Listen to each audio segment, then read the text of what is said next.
Hello and welcome to the Deal Tracker segment of the show. And let me welcome on the show Prashant Mehra of Thornton, Bharat, who joins us live now. Prashant, always a pleasure speaking to you. Now, in the report that you have authored about the overall deal activity, it is the lowest that we are seeing in terms of the M&A in the last 22 months. And also the deal volumes as well as value have substantially declined in terms of private equity funding as well as M&A. How do you see the overall theme picking up at the moment? And also, is it a worry? Hi, thank you for having me back again. Yes, all you mentioned is right, but I would say that is not something that is a surprise. Last month, we were speaking, we had envisaged this happening based on the deal activity for those few days, and now, of course, coming out for August as such. I think deal activity in August has shown us a mixed bag of emotions. On one side, we see that the deal activity has been the lowest since May of 21. And the volumes and values being half of what they were.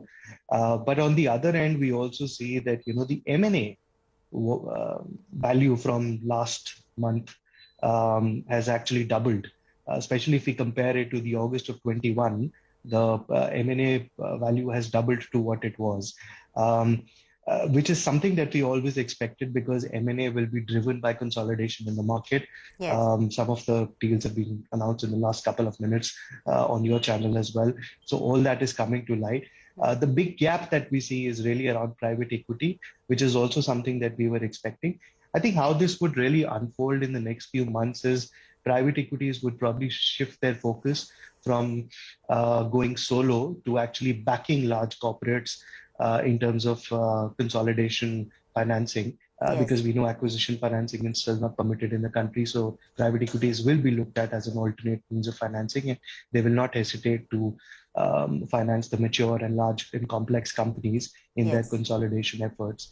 Little activity should continue for the private equity in the next few months, I would say. But yes, probably around January or so, we may see things turning around if there are no surprises in the next few months. So Prashant, a very interesting point you made. Private equity, instead of the way they were going into buyout kind of trajectory, are now looking at backing the corporates in consolidation as well as acquisitions. That also means that the big corporate houses are looking very acquisitive.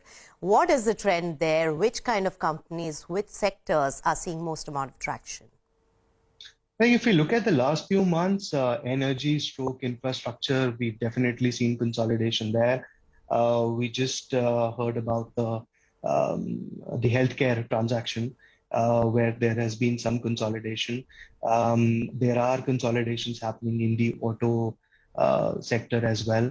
And anything which is, I would say, complex and manufacturing as infrastructure, we would continue to see consolidations there. Hospitality is another sector which probably will see a lot of consolidation.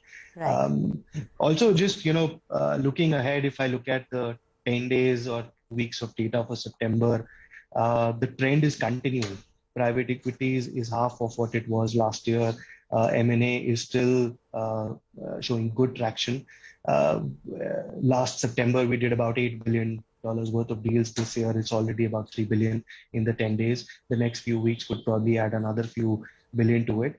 So similar trends are being seen in September as well, both from a private equity as well as a M&A perspective, and similar sectors are being tracked.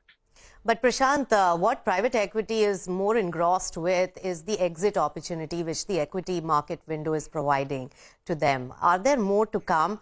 How do you see this? And also, given the equity market euphoria right now, against all the headwinds that we had been seeing in the macro space, well, how is the IPO market also looking? I think the macroeconomic factors for India are there. There are some very strong companies with great business models, good revenue models. All boxes seem to be ticked. But I think the sentiment today is a bit subdued, which is why IPO activity will probably pick up January onwards. I personally do not envisage IPO activity in the next quarter or so. Right. January, yes, things should move forward. as long as the economic factors for India work well, and the growth forecast is not materially downward, But we see don't know about IPO the activity macro headwinds at the moment, and also how the energy situation is going to pan out in Europe because of Ukraine. So market headwinds as well as macro data. One very quick question and very short answer expected. Will startup IPOs come back in the Jan window that you're talking about? I think they will. Okay. I think they will. All right. Many takeaways, Prashant. Unicorns in the startups will surely will. Okay, thank you so much, Prashant, for giving your views on the Deal Street action. Yes, there is a significant slowdown that is seen, but many M&A possibilities are also picking up along with consolidation. With that, it's a short break on the show. Get back for more action on the markets as well as news flow.